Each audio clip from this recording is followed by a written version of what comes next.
July 22nd, 1991. A frantic man stumbles into the Milwaukee Police Department, his chest rising and falling as he struggles to catch his breath. His wrists are still bound in handcuffs. His words spill out in gasps. He's just escaped from an apartment where a man tried to kill him. The officers exchange uncertain glances. People walk into police stations all the time with wild stories, but this man isn't just scared, he's terrified. A few blocks away, inside apartment 213 at the Oxford Apartments, the air is heavy with something foul, thick, putrid, and suffocating. It clings to the walls, to the furniture, to everything inside. It's the kind of smell that lingers, that seeps into the fabric of a place impossible to ignore. When officers finally arrive, they expect a routine disturbance call, maybe a domestic dispute at worst. They knock, the door opens, and the moment the officers step inside, something feels wrong. The apartment is small, just a single bedroom with a kitchen, but the atmosphere is oppressive. The windows are covered with thick black curtains, blocking out any natural light. The walls are bare, stripped of anything personal, making the place feel more like a storage unit than a home. Then there's the smell. It isn't just bad, it's overwhelming. It clings to the air, thick and suffocating, like rotting meat left in the sun. One officer scans the room. A fish tank bubbles in the corner, the water murky and neglected. A television is still on, playing a VHS tape. On the counter, bottles of bleach and industrial-strength cleaning chemicals sit next to stacks of Polaroid photos. And that's when one of the officers sees them. Scattered on a wooden dresser, dozens of photographs. He leans in, taking a closer look. At first, they seem ordinary. Then he sees the bodies, the unnatural positions, the exposed bones, the vacant, lifeless eyes staring back at him. His stomach tightens. He looks at Dahmer, and suddenly everything shifts. The smell, the chemicals, the strange tension in the room. This isn't just an apartment, it's something else, something far worse. He turns to his partner. Cuff him. The officers barely have time to process what they've just seen before they begin searching the apartment. They move quickly, methodically, their stomachs churning with unease. They open a kitchen drawer, more photographs. Some of the bodies are intact. Others aren't. Then one officer pulls open the refrigerator, and that's when everything stops.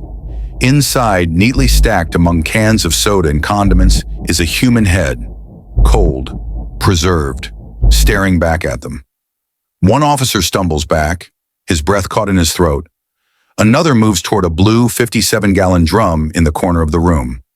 The lid is sealed, but the smell pouring from it is unbearable. He forces it open. What he sees inside makes his vision blur. Dahmer had been living among his victims. Their remains weren't just stored in his apartment, they were everywhere. In the fridge, the freezer, the closet, tucked away in cabinets, kept in jars, preserved in bleach, pieces of people discarded like objects. The officers know this is no ordinary crime scene. This isn't a simple case of murder. This is something far more disturbing. And Jeffrey Dahmer? He isn't just a killer, he's a monster. The most haunting part of this case isn't just what Dahmer did. It's how many times he almost got caught and how many times he was let go. Just 2 months before his arrest, a 14-year-old boy named Konorak Synthesomphone had managed to escape from Dahmer's apartment. He was drugged, bleeding, barely conscious. Neighbors found him stumbling outside, confused and terrified. They called the police. When officers arrived, they found Dahmer standing nearby. He was calm as always, polite. He told them it was all a misunderstanding. The boy was his lover. They'd had a fight, and he'd had too much to drink. The officers believed him. They walked Konorak back to Dahmer's apartment, handed him over, and left. Minutes later, the boy was dead. But that wasn't the only time Jeffrey Dahmer's crimes were hidden in plain sight. Before that night in 1991, before the police finally uncovered the horrors inside apartment 213, Dahmer had already claimed at least 16 lives. And in more than one instance, his victims were within reach of safety, only for fate, negligence, or sheer bad luck to push them back into his grasp. Long before his arrest, Jeffrey Dahmer was already a man consumed by dark urges. His first murder wasn't a planned act of brutality, it was spontaneous, Or at least, that's what he claimed. It was June 1978. A young man named Stephen Hicks was hitchhiking home after a concert. Dahmer, then only 18 years old, saw him walking along the road and offered him a ride. Hicks accepted. What happened next would set the tone for the horrors that followed. At his parents' house in Bath, Ohio, Dahmer lured Hicks inside with the promise of beer and music. They drank, they talked, but when Hicks tried to leave, something inside Dahmer snapped. He couldn't let him go. He grabbed a barbell and swung. One blow, then another. Stephen Hicks was dead. Most killers would panic. They would run, make mistakes. But Dahmer didn't. He spent hours methodically dismembering Hicks's body, dissolving the remains in acid, crushing the bones, scattering them in the woods behind his house. And no one suspected a thing. For nearly a decade after that, he didn't kill. But the urge never left. It only grew stronger. In September 1987, Dahmer found his next victim, 24-year-old Stephen Tuomi. They met at a bar, and, as Dahmer often did, he lured Stephen away with the promise of drinks. They checked into a room at the Ambassador Hotel in Milwaukee. The next morning, Dahmer woke up to a gruesome scene. Stephen Tuomi was dead. His chest had been crushed, his ribs broken, his face was bruised and lifeless. But here's the chilling part. Dahmer claimed he didn't remember killing him. He only remembered drinking, falling asleep, and then waking up to find Tuomi's lifeless body beside him. Instead of turning himself in, instead of even acknowledging what he had done, Dahmer did something even more disturbing. He bought a suitcase. He stuffed Stephen's body inside. He carried it out of the hotel, down the hall, through the lobby, past staff, past other guests. No one noticed. No one questioned him. Once back at his grandmother's house, he kept the body hidden for days before finally dismembering it. He disposed of the remains piece by piece, scattering them, making sure that no one would ever find what was left of Stephen Tuomi. And it worked. No missing person report, no police investigation. Stephen Tuomi simply vanished. By 1991, Jeffrey Dahmer had perfected his routine. He targeted young men, most of them vulnerable, often on the fringes of society.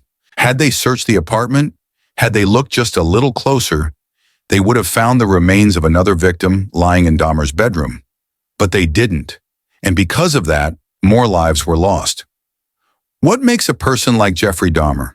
Psychologists have spent decades analyzing his case. His childhood was marked by isolation. He was quiet, withdrawn, obsessed with control. He began dissecting roadkill as a teenager. By the time he was an adult, he was drinking heavily and spiraling. Experts believe Dahmer didn't just kill for pleasure. He killed because he wanted to keep his victims. He wanted them to stay. His crimes weren't about rage. They were about possession, control, and in his mind, he was doing whatever it took to make sure they never left him. Dahmer was taken into custody that night. Over the next several days, he confessed to everything. He sat across from investigators, hands folded, his voice eerily calm as he described the details of his crimes. The murders, the dismemberments, the experiments. He answered every question with a disturbing level of honesty, as if he was merely recounting memories from an ordinary life. At his trial, the families of his victims finally got to face him. Their grief, their rage, their heartbreak filled the courtroom. At one point, the brother of one victim lunged at Dahmer, screaming in anguish before being restrained. But Dahmer showed no reaction, no remorse. In 1994, while serving his life sentence, Dahmer was beaten to death by another inmate. Many saw it as justice finally served. Others saw it as an easy way out. But even after his death, one thing remains clear. Jeffrey Dahmer changed everything. His case exposed deep failures in law enforcement, in the justice system, in the way marginalized victims were ignored. His crimes still haunt the public imagination, a horrifying reminder of how evil can exist in the most unsuspecting places. And the most disturbing part? For years, he lived in plain sight, and no one stopped him, because some stories should never be forgotten. What do you think? Could Jeffrey Dahmer have been caught sooner? And if so, how many lives could have been saved? Let us know in the comments. And for more true crime deep dives, don't forget to like and subscribe.